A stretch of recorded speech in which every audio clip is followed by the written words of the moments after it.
Indonesia ini pemerintahnya lagi bobrok. Udah bilang di situ kampung Arab, Serambi Mekah, teriak-teriak Cina, negara dikuasai Cina, sementara Bogor bikin wisata lendir, ya, yang namanya anak orang Arab ditinggal-tinggalin di situ, kalian diam mingkem. Sebuah bisnis wisata yang diduga terkait dengan para imigran. Deddy Mulyadi menilai pembangunan high-risk fantasy melanggar aturan penggunaan lahan, mengancam keseimbangan ekosistem, serta mengurangi daerah resapan air yang sangat krusial bagi lingkungan.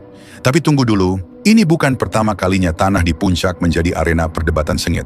Kawasan ini menyimpan lebih dari sekadar wisata dan pemandangan indah. Ada cerita lain yang lebih dalam, tentang sengketa pesantren syariah, megamendung milik orang Arab, praktik kawin kontrak orang Arab, hingga manuver politik yang penuh intrik. Disinilah pola Yahudi mulai terlihat, bahwa setiap kali seorang pemimpin tegas muncul, ia selalu menjadi sasaran isu sara dan tuduhan politik kotor oleh para imigran tersebut.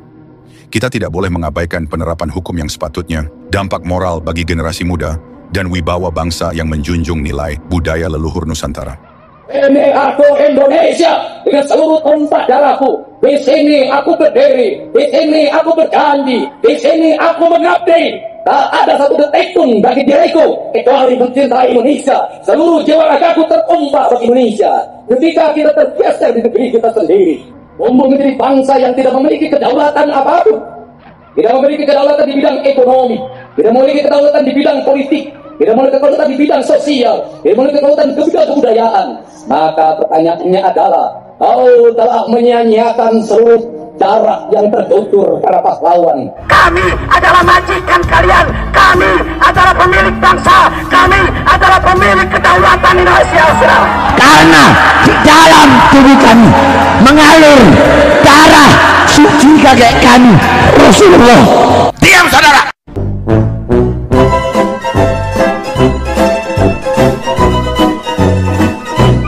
Baik, Bu Alfian, alhamdulillah kita bisa syuting kembali. Nah, Bu Alfian, saya sedang melihat ada dua fenomena yang berbeda nih, Bu Alfian, yaitu Ridwan Kamil dan Deddy Mulyadi. Memang dua-duanya nggak juga kita terlalu suka ya. Tapi maksudnya saya melihat ada fenomena penghancuran, ada fenomena mempersiapkan, yaitu terlihat gitu Deddy Mulyadi bagaimana semua tersorot ke dia terus gitu kan, Bu Alfian. Terlebih memang dia pinter lah memainkan momentum, yang mudah-mudahan memang itu benar. Nah, tapi di sesi awal ini, Bu Alfian, akhirnya nanti kan di 2029 kita jadi sulit memunculkan orang nih, Bu Alfian. Kenapa? Karena sudah dari sekarang nih udah dipersiapkan. Jadi mungkin kalau Ridwan Kamil udah agak sulit nih dengan udah muncul begini. Deddy Mulyadi malah terbuka lebar. Gibran juga terbuka lebar. Bagaimana Bu Alfian melihat fenomena persiapan yang dilakukan oleh musuh-musuh Islam? Silakan Bu Alfian. Saya ingin memberikan kata kunci. Bung kameramen dengan tegas menyebut kata musuh-musuh Islam. Padahal ketiga nama yang disebut itu agamanya Islam semua.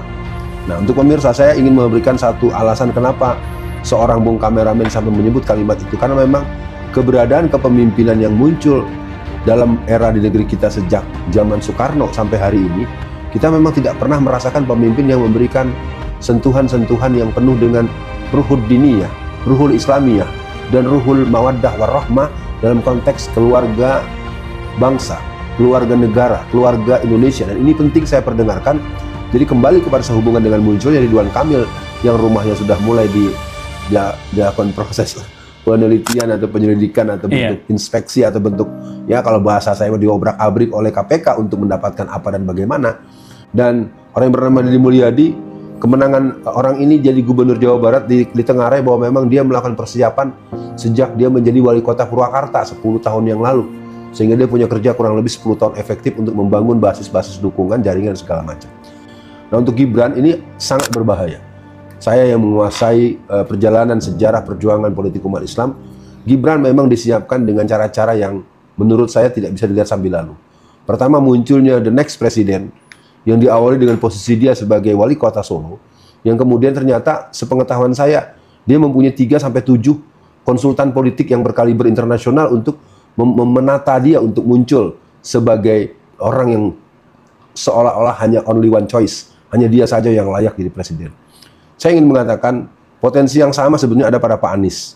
Nah, cuma saya ingin mengatakan Pak Anies sudah jelas kalau dibuat pertandingan kompetisi yang fair, sudah nggak mungkin dikalahkan.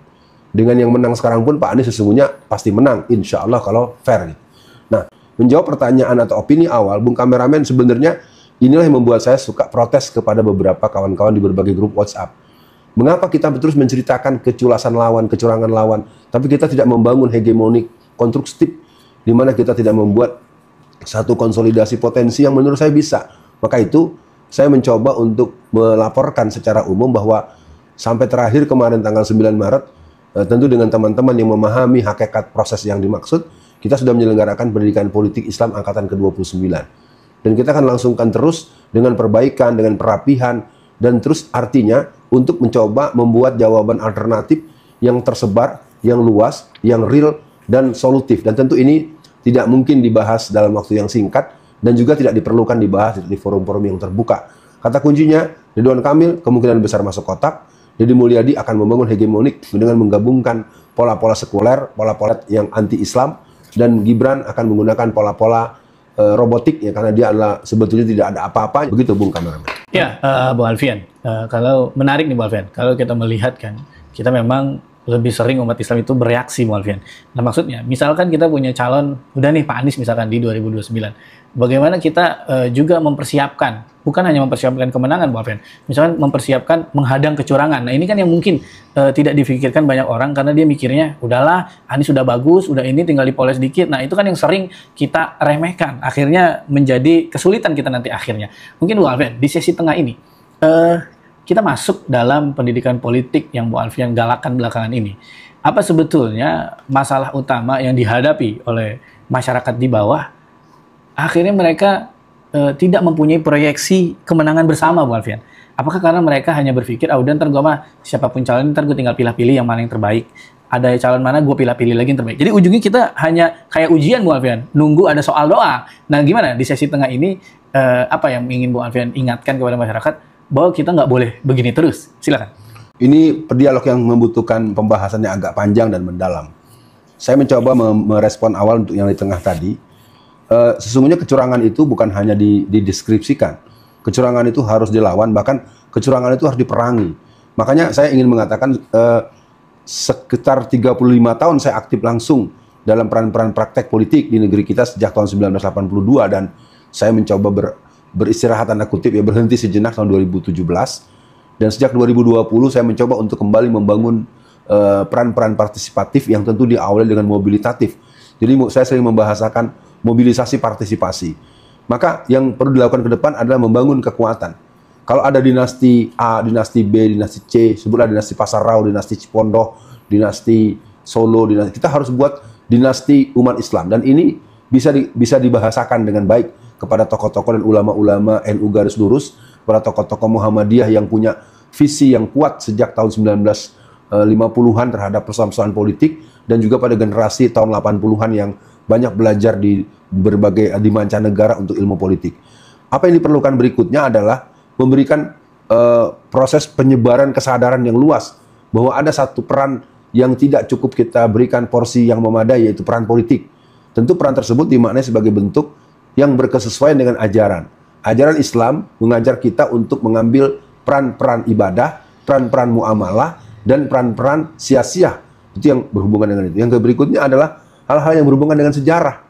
Sejarah telah membuktikan ketika kekuasaan ada di tangan orang-orang yang bertauhid, ketika senjata-senjata ada di tangan para orang-orang yang mempunyai otoritas agama, kita boleh lihat bagaimana kekuatan khilafah Turki Utsmani.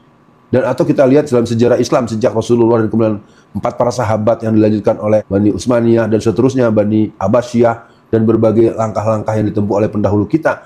Nah, artinya untuk kita ke depan, kita harus melakukan hal-hal yang bersifat edukasi, internalisasi, dan kemudian proses sosialisasi di dalam bentuk-bentuk fungsi distribusi personal dan distribusi pemahaman. Jadi bisa menyebarnya lewat orang-orang, menyebarnya lewat buku-buku, menyebarnya lewat media online, medsos-medsos, dan berbagai hal yang sangat banyak dirujukan sekarang ada TikTok. Bagaimana TikTok juga dimainkan oleh seluruh tokoh-tokoh yang punya kesadaran politik, maka pendidikan politik Islam merupakan metamorfosis daripada orientasi keumatan dan kebangsaan yang sudah dilakukan oleh orang yang bernama Alfian Tanjung dengan teman-teman yang ada dalam radius Jawa Raya.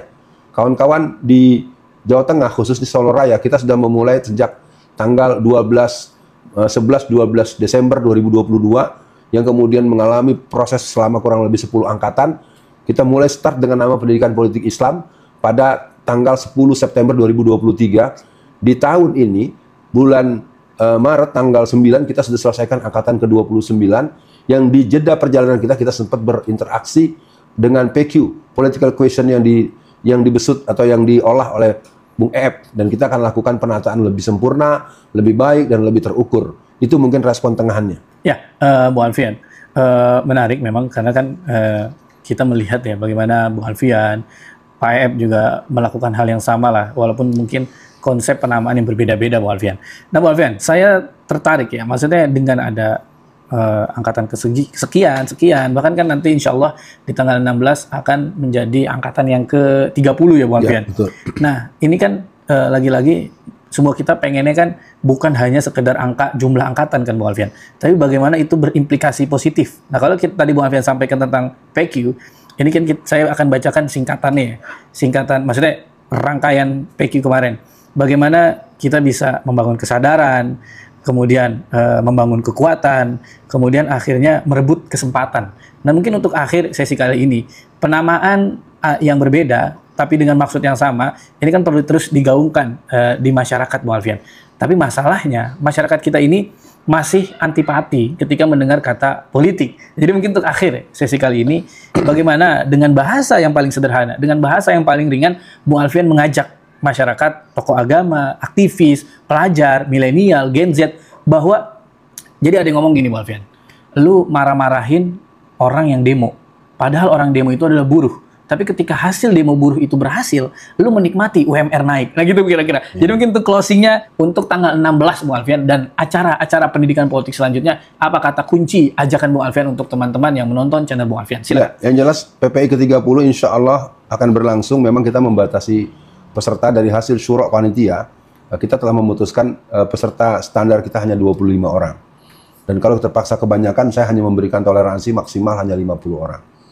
Ke-30 itu adalah sebuah pertemuan yang akan diikuti oleh para ulama-ulama muda, pimpinan pondok pesantren, ketua-ketua masjid, aktivis gerakan Islam laki-laki dan perempuan, dan sampai hari ini sudah ada komitmen keikutsertaan dari Bekasi Utara, dari Jakarta, dari Tangerang, dari Provinsi Banten secara umum, dari Jawa Barat, dan insya Allah ini akan menjadi langkah awal yang saya menyebutnya begini, Bung Kameramen. Jadi political question dengan kerangka membangun kesadaran, kekuatan, dan merebut kesempatan ini adalah bahasan atau landasan-landasan umum. Nah, kita akan lakukan lebih spesifik dengan pendidikan politik Islam sebagai bentuk pemahaman, kesadaran, dan alam bawah sadar dan bentuk pengetahuan. Nanti pada bentuk yang lain kita akan majukan dengan nama, bukan dengan nama, dengan fungsi jihad politik Islam. Nah, tentu kalimatnya lebih bisa diperhalus, tapi intinya ada kerja yang sifatnya dari hulu ke hilir. Kita memang buatkan betul skenario dan langkahnya. Maka untuk ini kepada para pemirsa, PPI ke-30 merupakan kerja kecil yang dilakukan oleh seorang yang bernama Alfian Tanjung bersama teman-temannya di Jawa Raya dan Sumatera Raya. Insya Allah memasuki tahun 2027 awal, kita sudah masuk ke Indonesia Raya. Peran-peran ini akan kita olah, dan sekali lagi, Bung Kameramen, terima kasih mencoba untuk membuka arsip tentang ini. Maka kata kuncinya, pendidikan politik Islam adalah merupakan bagian dari partisipasi politik masyarakat Indonesia untuk Indonesia yang berdaulat, untuk Indonesia yang utuh, untuk Indonesia yang tetap sesuai dengan haluan kenegaraan yang merupakan rahmat dari Allah Subhanahu wa Ta'ala, yang sangat ingin masyarakatnya dalam semangat kemerdekaan, anti penjajahan, dan tidak mengikuti ideologi-ideologi yang merusak secara fungsi-fungsi ateistik, liberalisme, sekularisme, masuk pada wilayah semangat aura ketuhanan yang Maha Esa. Assalamualaikum warahmatullahi wabarakatuh.